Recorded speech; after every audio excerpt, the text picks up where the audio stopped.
final de semana e o nosso quadro a gente colocou com o nome de Casual Day, que é para dar a ideia de leveza, de tranquilidade, de assuntos menos densos.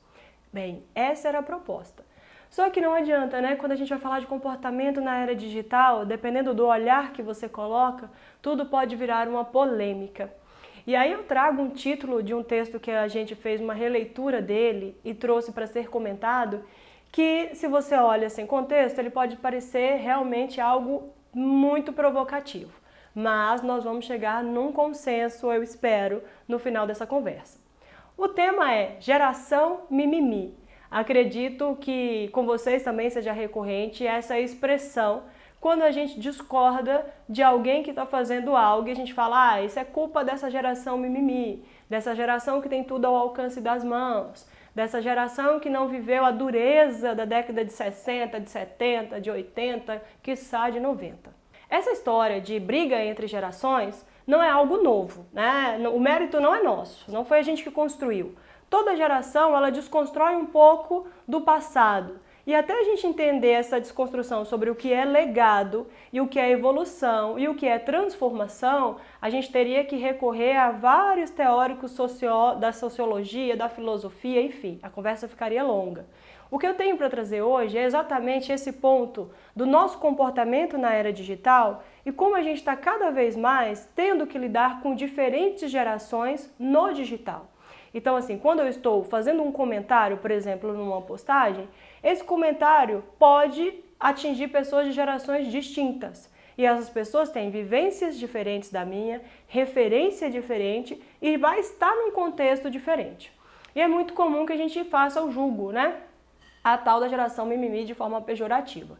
Mas quem é você quando fala da geração mimimi? Né? Qual é o seu papel? Quando eu falo quem é você, é no sentido da gente se reconhecer, contribuindo para essa nova onda de uma geração que pode ser mimizenta. É muito interessante que quando a gente se distancia da questão, a gente faça uma análise meio que sem empatia mesmo. Eu, no lugar da pessoa, estaria fazendo de outro modo, porque na minha época, se eu levantasse a voz, minha mãe me batia com a varinha. Minha mãe nunca me bateu com varinha, nem com cinto, nem com chinelo. Mas a gente escuta muito esse tipo de afirmação como respaldo para que a pessoa tivesse uma postura mais adulta, quando na verdade vira uma briga aí de geração. Nós estamos vivendo uma fase de que ninguém mais quer fazer o processo do desejo, né? A gente está cabulando o desejo e pulando direto para o gozo. O que isso significa? O processo de desejar, ele está sendo percebido por muitas pessoas como algo desgastante. Então eu quero chegar logo no resultado final. E talvez atropelar essas etapas tenha refletido na nossa vontade de ser feliz o tempo todo. Ser feliz o tempo todo incide numa série de situações que talvez nos ajude a compreender essa chamada geração mimimi. Quando a gente olha para essa galera mais nova e a gente faz esse pré-julgamento ficou meio pleonasmo, mas enfim, quando a gente julga, significa que esse menino hoje que quer tudo ao alcance das mãos, ele está sendo tratado por qual tipo de tio? Quem que é o irmão dele? Quem é o pai? Quem é a mãe? Quem são as pessoas envolvidas na criação desse ser humaninho que está tão aflito, ansioso, impaciente, querendo as coisas no alcance das mãos, né? Existe hoje aí um movimento e como é bom a gente conversar com pessoas que têm outras vivências, né? Conversando hoje com o Alexandre, ele me conta o quê? Que está tendo um movimento no Twitter. Eu não uso o Twitter, eu estudo rede social, mas o Twitter é como espectadora mesmo. Eu tenho uma conta lá com a foto da época que eu era da faculdade.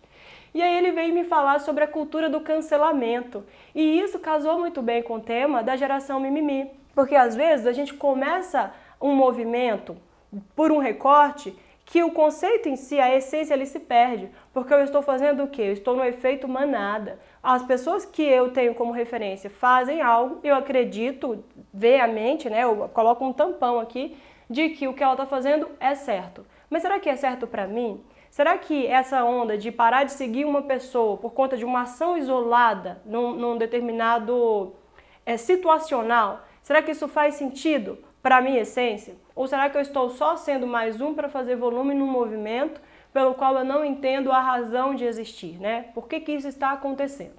A rapidez, como as coisas têm ocorrido, tem exigido da gente uma resposta rápida e a gente perde o tempo de quê?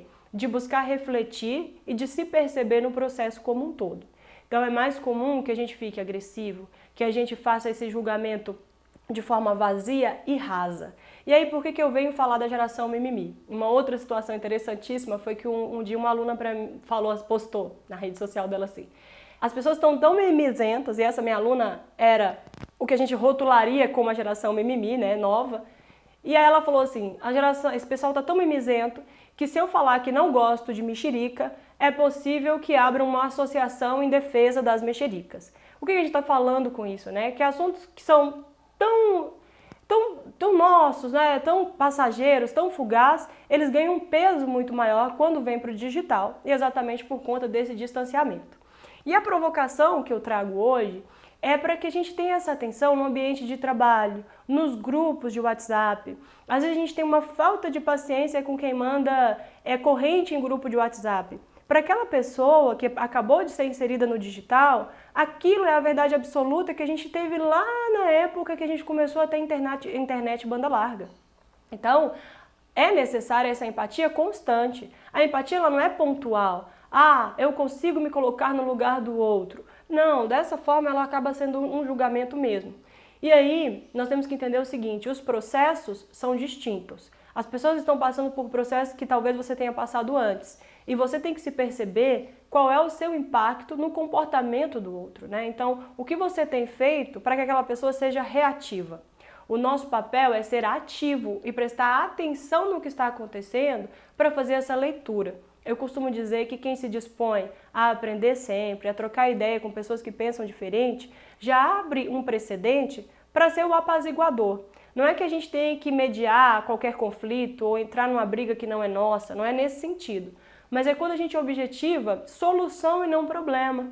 Porque senão é muito fácil a gente simplesmente delegar para a geração um problema que, na verdade, ele tem a ver com o nosso comportamento no tempo presente. Então, no tempo presente, de que forma você tem se comportado? Será que você está usando o subterfúgio das gerações mimizentas para você reforçar um comportamento que não seria positivo em nenhuma circunstância? Mas aí eu tenho um respaldo que para essa geração tudo é mimimi e eu acabo pegando isso como um precedente para eu continuar no que é errado. Então a gente acaba fazendo um reforço de comportamento que não seria positivo em nenhuma situação. Então a gente tem que tomar muito cuidado para a gente não terceirizar a culpa, né? Não achar que o problema é de uma geração. E é entender que quando é conveniente, todos nós somos mimizentos, sim. Depende do assunto que está sendo abordado. Ter a capacidade de transcender e chegar nesse ponto, transcender pareceu algo, né, de outros campos de energia, mas é no sentido de pensamento mesmo. A gente consegue ter uma maturidade melhor no comportamento do digital. Então, vamos ter mais condescendência para algumas falas que surgem nos grupos de conversa. Numa postagem que a pessoa fez um comentário, às vezes você está num momento de um dia que você está mais sensível. Então é comum que você não pratique o que Gandhi ensinou, né? Não se ofenda com nada. Essa ideia de não se ofender, ela tem que ser essência, a gente tem que buscar isso. É uma busca constante. Não tem como hoje eu não ser ofendida e amanhã eu já começar a me ofender de novo. Você tem que relembrar todos os dias, da onde você saiu, o tempo presente, onde você está e aonde você quer chegar. De uma maneira que pode parecer simplista, nas atitudes do dia a dia, a gente consegue contribuir para o mundo melhor dessa maneira. Então, antes de julgarmos uma geração como mimizenta, vamos tentar entender qual é a nossa contribuição. É importante, eu vejo isso muito, mães que falam assim: ah, eu não quero que meu filho passe pelo que eu passei, mas eu também não posso entregar tudo na mão do meu filho. Aí a gente chega nos extremos, né? E de novo, porque eu já falei isso aqui antes, mas é uma fala que faz parte de mim. Os extremos são lugares que nós não precisamos estar. E talvez passar pela experiência seja o que falta para que uma criança ou uma pessoa de uma outra geração, que no tempo específico não teve a capacidade de passar, aprenda a esperar, aprenda a perceber pelos olhos dos outros, ou talvez a gente está tendo uma mudança tão substancial que alguns aprendizados ficaram obsoletos. Então a gente tem que entender o que cabe para a minha vida, o que vai caber para a outra, e não levar a nossa frustração como uma solução para essa geração presente. né? A gente tem que se enxergar. Quem sou eu nessa geração de mimimi? E até que ponto eu também sou o protagonista do mimimi? Por hoje é só, gente.